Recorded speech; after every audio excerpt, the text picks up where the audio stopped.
All right, ladies and gentlemen, I'd like to call to order the work session for the Board of Commissioners meeting Tuesday, February 6th, 2024. I would like to ask you to join me in a moment of silent reflection, please.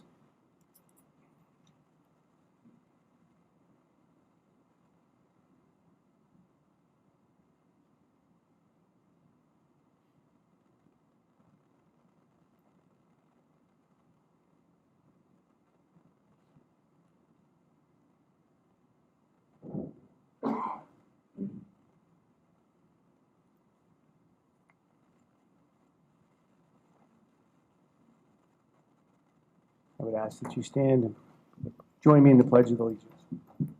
I pledge allegiance to the flag of the United States of America and to the republic for which it stands, one nation, under God, indivisible, with liberty and justice for all.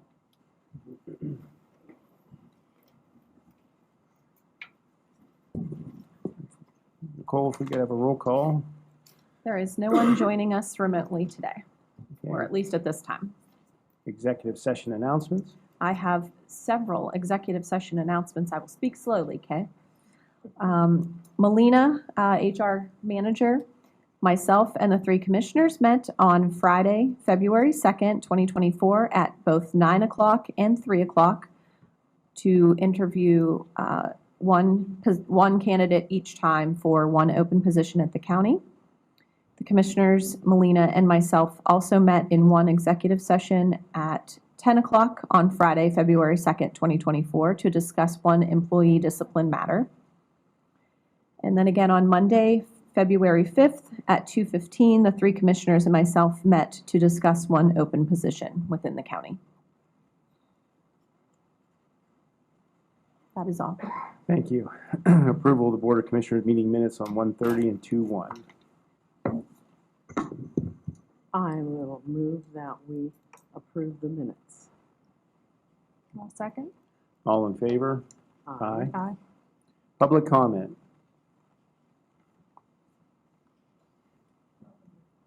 Okay.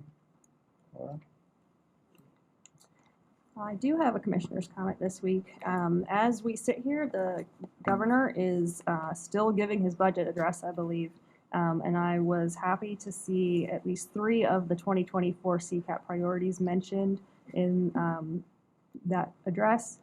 First, with respect to county mental health base funding, he did include the $20 million addition to funding that over the course of the next 3 years would get us to an increase of $60 million. So that $20 million was in there for the next year, as well as $100 million for K through 12 mental health services for children to address those issues before they become adults. Next, on the topic of addressing inmates with mental health issues, which of course is a topic that we feel here in Blair County, the budget proposal does include $5.8 million for supports, either for inmates leaving prison who are not appropriate for the state hospital, or to support people being discharged from the state hospital, which we would hope would reduce the wait time that we have. I know we have several individuals waiting currently in Blair County for a state bed. So hopefully that would increase the ability for the state hospitals to discharge people and also provide services to prevent them from having to be readmitted and free up some of those beds. Finally, the budget proposal includes funding for a 48-bed secure facility for juvenile males. So on the topic of juvenile detention capacity, that would certainly be a big help to counties across the state. That's a lot of good news. Yeah. Great. Commissioner Webster, do you have any comments? No, not today, thanks. Okay. I have one announcement. The commissioners, we've all met and we're all in agreement that we're going to try something new beginning the 15th, which is next Thursday. And what we're going to do, we're going to pilot, is that at the conclusion of a commissioners meeting, we are going to have open discussion over a particular item that we're going to discuss in public. And we welcome the public comment and to join in on that discussion. I can say that on the 15th, we are going to begin by discussing the trails here in this county, whether or not what direction we're going to take. So we're kind of looking forward to just having an open deliberation here in front of the public. And we're announcing it now so that our intent is to be able to announce what we're going to discuss in public so that the people are aware of what it is, and that if they're interested in or have some connection to it, that they can come here either to agree with us or help us in the decision-making process. So we're looking forward to that. With that being said, Nicole, if you could run us through the consent agenda, please. Today's consent agenda is resolution number 63 and includes the payment of the following 4 warrant lists as outlined in your agenda in item A, and 4 warrant lists for ratification in item B. It's 2023 budget transfers in items C, D, and E, 2024 budget transfers in F and G. It's 1 Penn State intern for the District Attorney's Office, Jonathan Ebersole, for the period of May 20th, 2024 through August 2nd, 2024. That's for 150 credit hours and at no cost to the county. It's resignations, termination, employments, status changes, and a correction to the status notice of 130 as outlined in items I, J, K, L, and M respectively. Thank you. Reports of special business. We have ag. We sorry. have to vote on the consent. Oh, I'm sorry. I'd like to approve, motion to approve the budget, the consent agenda, please. I'll make that motion. A second. All in favor? Aye. Aye. Reports and special business, ag land preservation.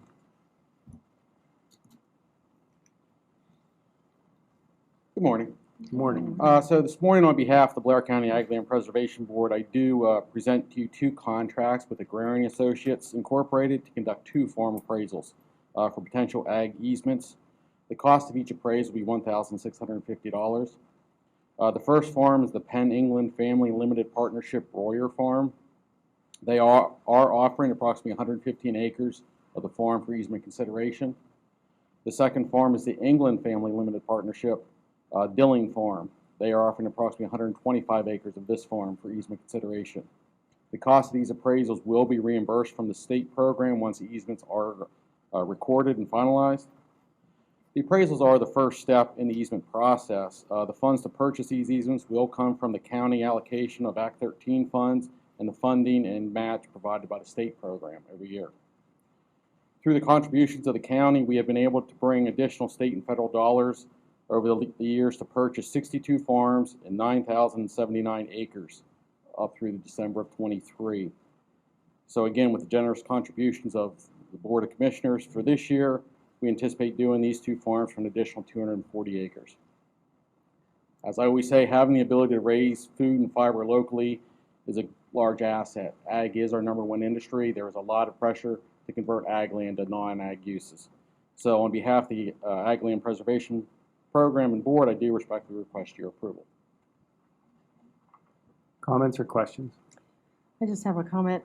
This is a great program, and I'm always happy to see this come before us. It's wonderful that you've identified 2 farms for 240 acres. That's a good amount. That'll be a great asset. Thank you. We appreciate your efforts. I think this is a great program, so thank you. Thank you. Okay. Department of Emergency Services, Mark.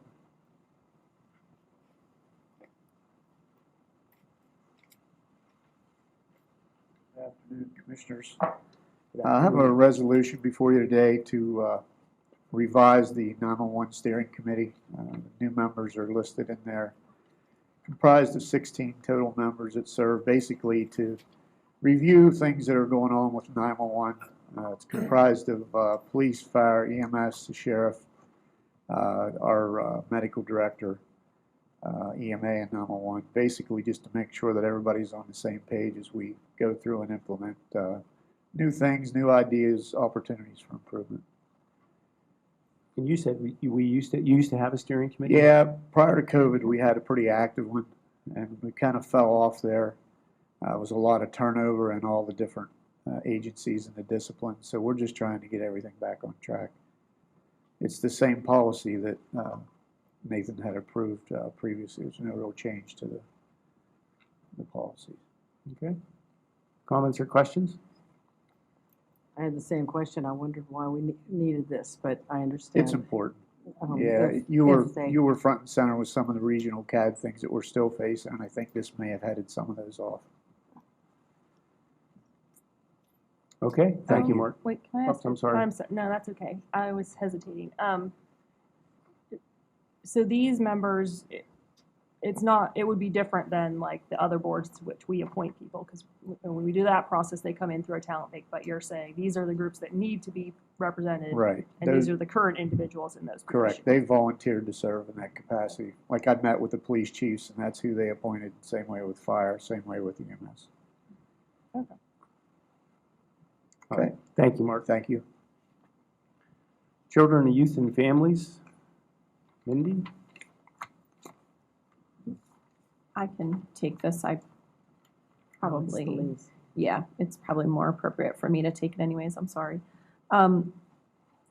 The office, the Children and Youth Office does have an annex. The annex is across the street in one of the Keller rentals. It's more the blue building than the red building that you're used to seeing Keller in. It's the building on the corner. It's the side entrance, so it's the Union side entrance. You walk in, you go down the steps, there's 2 offices there. There's one that holds about 5 people on the left, and then one holds another 5 or 6 people on the right. This space has been served very well through COVID. We do have our fiscal staff over on one side, and we had some family group decision-making staff over on the other side, although it's more vacant than we'd like it to be right now. I'm not sure if They're using replaced. it for the storage space Okay. that was within the courthouse before. Okay, so they've moved some storage over there. We've had this lease, it's a 3-year lease. We've had this lease since I can remember. I don't know how far back it goes, that we've had this additional space. We are eligible for we're eligible for 2 1-year extensions. This would be our first 1-year extension that we're executing on the initial base lease that was signed in 2021.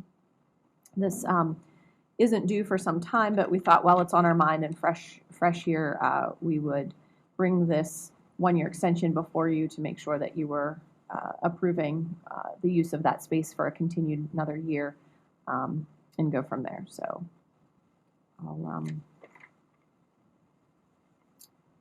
any questions for me? Any comments or questions?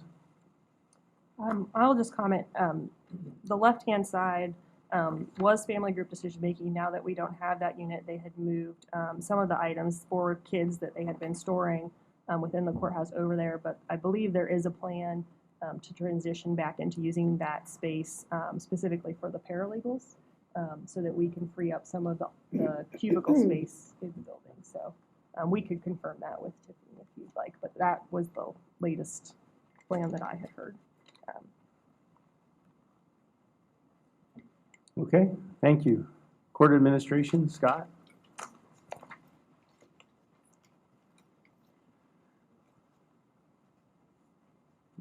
Afternoon, everyone. Afternoon. Requesting approval to submit the discretionary grant application to the Administrative Office of Pennsylvania Courts for help funding the DUI court program in a total amount of $5,666.16, and then the drug court program in an amount of $6,036.02. This is an annual request, Scott. Yes, Yes. it is. Yeah. Any questions or comments? I do have a question. I believe it was the drug court has been, at least the wording that was used to me was paused. Is that like current participants still continuing and just not taking in new people, or can you explain why I would have heard that? Correct, yeah. Right now we have actively rated about 50 people in the drug court program. We're not taking anybody into the program due to not enough people on adult probation to cover. We originally had 3 probation officers to cover drug court. We've been down to 2 for over a year and a half now, probation officers. So we regularly look at how many people's in the program and how many can the probation officer support. We're down to 1 probation officer now in the program. So we want to effectively run a program and not just about numbers, but the quality of what we do. Thank you. All right, thank you, Scott. Human Resources, Brian.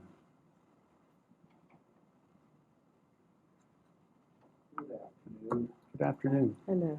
The first item I have is I'm requesting authorization to pay the county's P-Corps fee via IRS Form 720. It's an annual fee paid to the IRS on a quarterly federal excise tax return.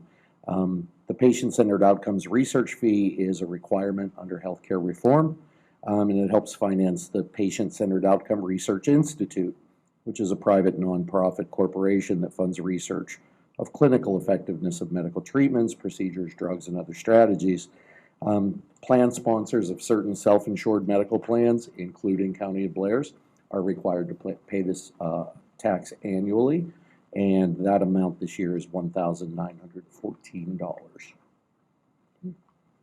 Comments or questions for Brian on that? It's just up $100 from, or no, I'm sorry, less than that, 40 or so dollars from last year. Was 1872 last year. Yeah, the fee goes up every year. The IRS issues the new quarterly excise tax form, and there's a fee increase structured into the P-Corps tax. Yep. And so last year, what I do is I have to calculate a snapshot of the number of covered lives during that plan year. And then there are multipliers that are used. And this year, the multiplier went up to $3 from 2 and some change. So that accounts for the slight increase this year. Okay, thank you. Second item I have is renewal of our Ameriflex Flexible Spending and Dependent Care Account Agreement. It's for Interflex Payments doing business as Ameriflex. This is only an annual renewal of our contract with Ameriflex. There's no increase to the monthly per employee per month rate of $6.10, as we are currently within a 3-year rate guaranteed contract. However, annually we have to renew even within that contract. It is done electronically online. Historically, I have always requested authorization to electronically complete that renewal, and I'm requesting that authorization again to complete that. The other thing I've always historically done is every year the IRS issues the new maximum amount permitted to be contributed to a flexible spending account and the amount that can be rolled over from the prior year. So I'm recommending that we increase the maximum to the IRS limit of $3,200 and the rollover amount to $640.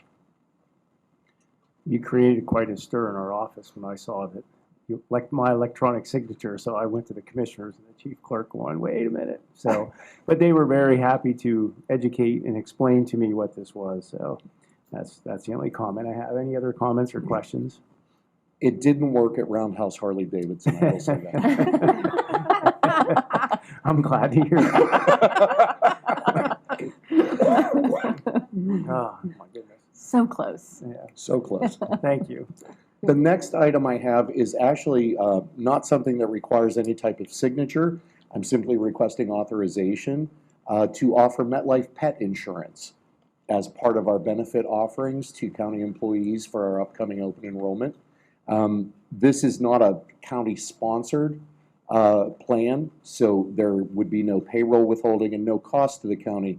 MetLife is simply offering this at a discounted rate for county employees. Counties would contact MetLife Pet Insurance directly and enroll and set up their own direct payments.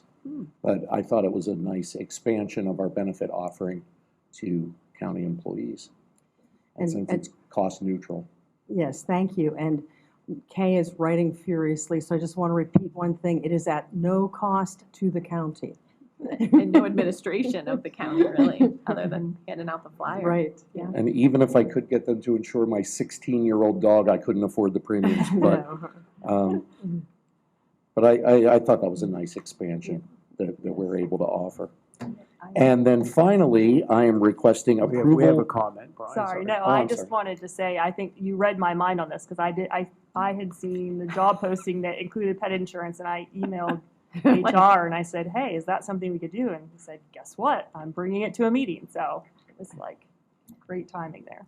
There have been some studies that have come out recently that show a large portion of younger people in the workplace who are job seekers they rated pet insurance as important as personal medical insurance in terms of what they're looking for from an employer. So I think timeliness-wise, this is a good move. I think it's a great idea.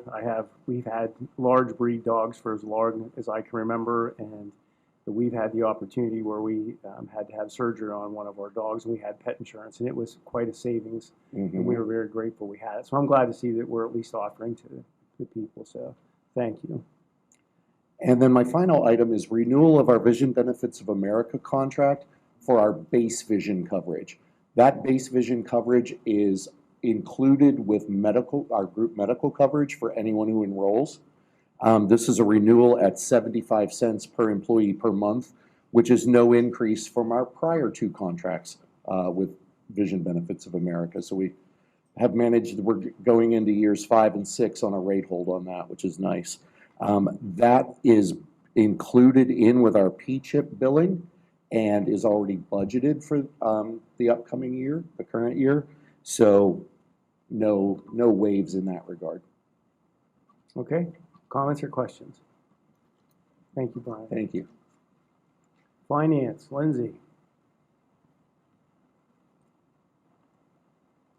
Hello.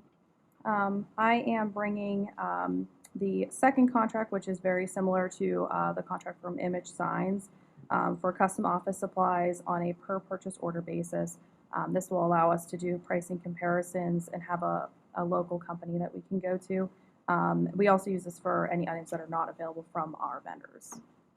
So mainly pricing comparisons. Any questions?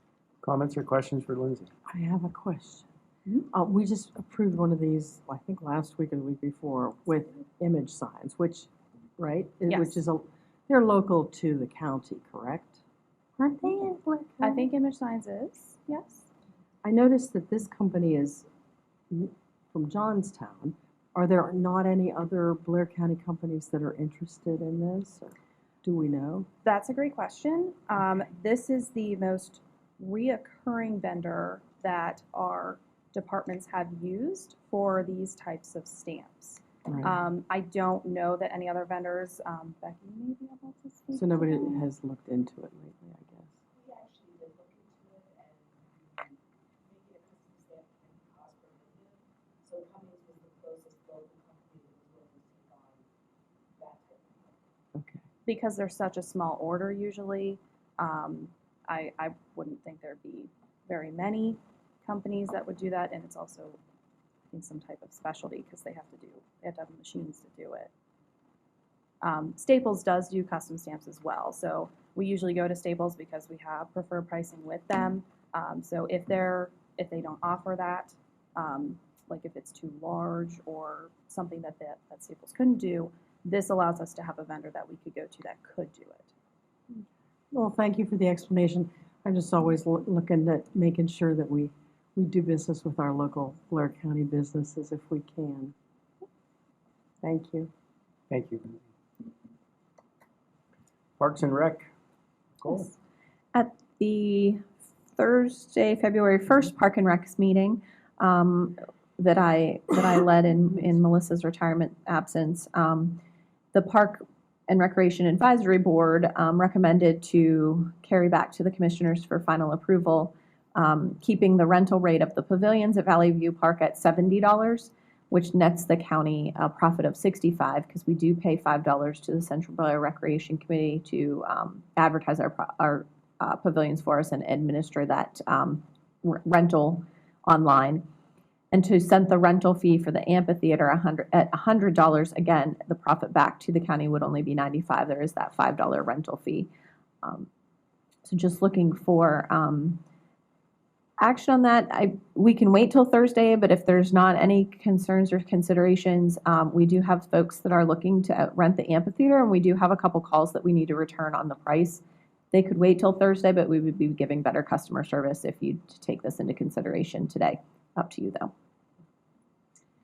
Well, as the liaison to the Park and Recreation Board, I will make a motion that we accept their recommendation for the rental rates for the pavilions at $70 and the amphitheater at $100. I'll second. All in favor? Aye. Any old business? Not today. Okay, that will adjourn the meeting. Next board meeting will be February 8th at 1 p.m. Thank you.